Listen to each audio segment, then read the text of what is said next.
नमस्कार, मैं हूं निशा शर्मा और आप देख रहे हैं राष्ट्रीय जगत विजन न्यूज।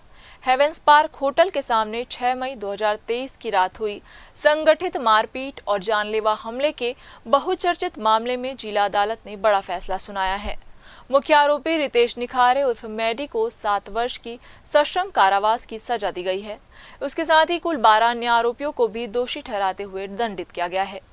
घटना 6 मई 2023 की रात की है, जब होटल के सामने विवाद ने हिंसक रूप ले लिया था। आरोपियों ने समूह बनाकर हमला किया। हमले में पीड़ितों को गंभीर चोट आई। 7 मई को पुलिस ने अपराध दर्ज कर सभी आरोपियों को गिरफ्तार किया। 24 जुलाई 2023 को आरोप पत्र पेश किया गया।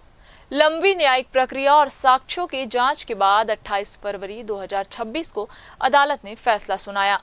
अदालत ने अपने फैसले में स्पष्ट किया कि सार्वजनिक स्थल पर सामूहिक हिंसा किसी भी स्थिति में स्वीकार्य नहीं है। कानून को हाथ में लेने वालों को बख्शा नहीं जाएगा। हेवेंस पार्क होटल कांड का यह फैसला स्पष्ट करता है कि चाहे आरोपी कितने भी प्रभावशाली या संगठित क्यों न हो, न्याय की प्रक्रिया अंततः अपना परिणाम देती है।